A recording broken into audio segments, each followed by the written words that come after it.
everyone, welcome back to the channel. Singapore is considered one of the best cities to live in.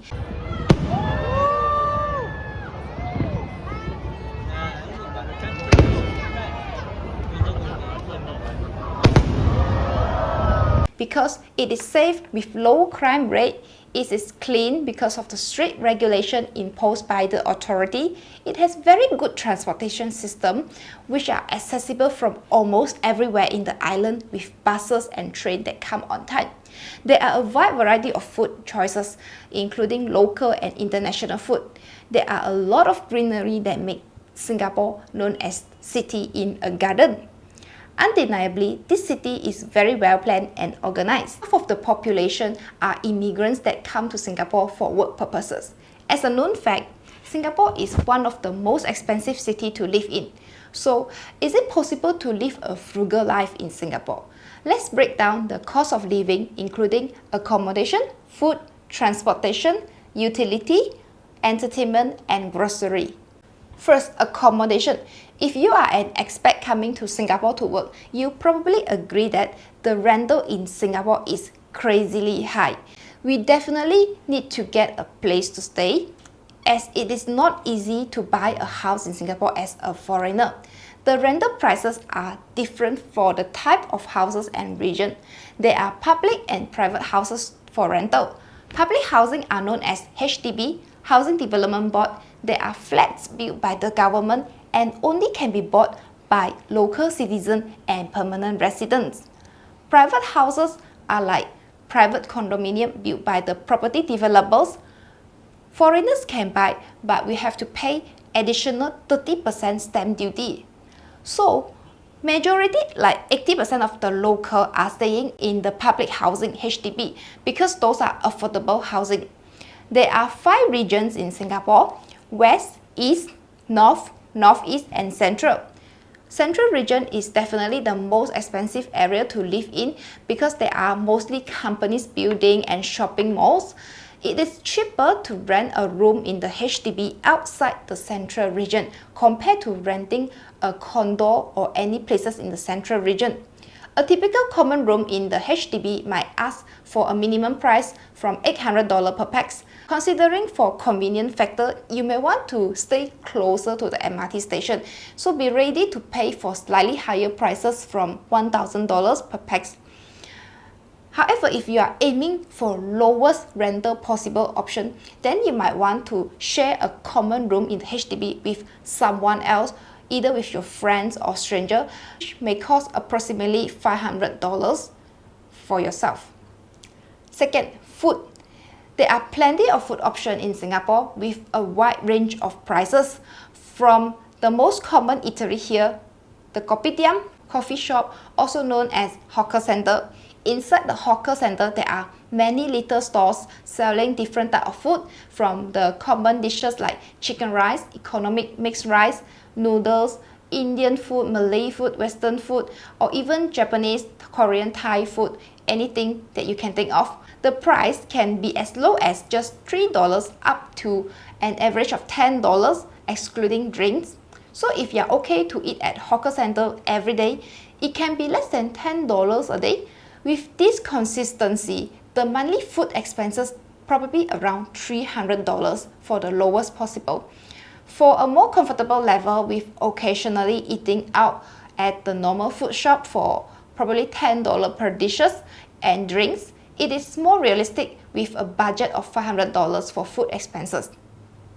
Third, transportation costs. It is not easy for expats to own a car in Singapore given there are additional costs such as tax and the requirement for having Certificate of Entitlement (COE), making car value in Singapore more expensive than most countries.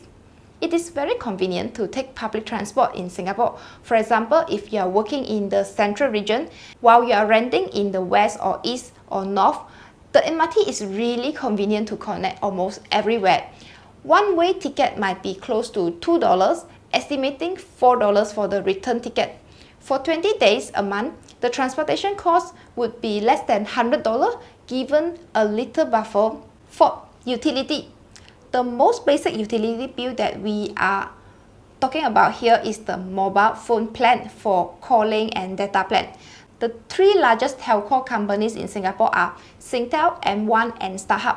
If you really want to keep the cost down, go for SIM-only plan. You do not need to have any contract as well.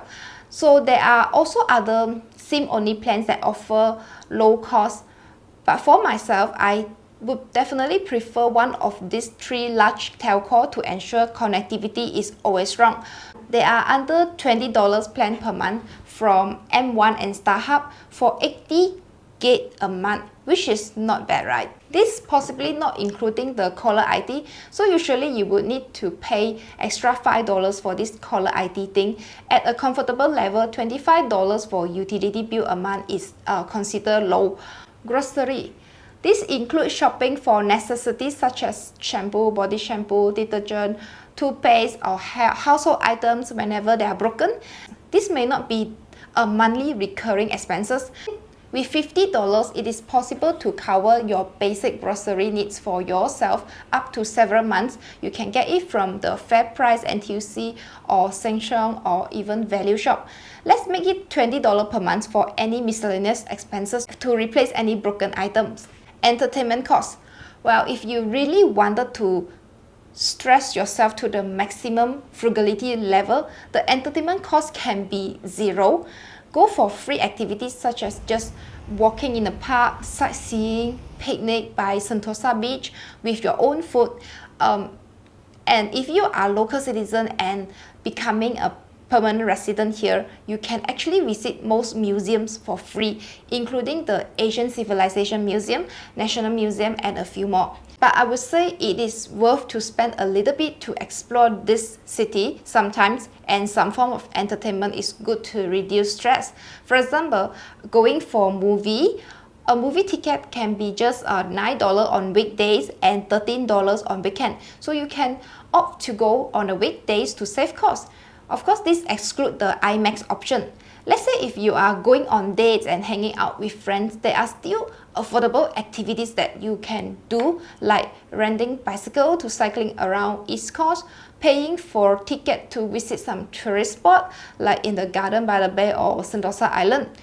Those may add up to $100 for the weekends in a month. Here is the brief breakdown of cost of living a frugal life in Singapore based on estimate. If you really need to stretch yourself to maximize saving, it is still possible to live with $1,000 per month, provided no other emergency expenses incurred. For a comfortable level of frugal life, 1,800 is kind of comfortable, including some entertainment. This also includes you have your own room if you prefer full privacy. Living a frugal life is an individual choice, and it does not mean shortchange yourself. Not everyone is earning good salary.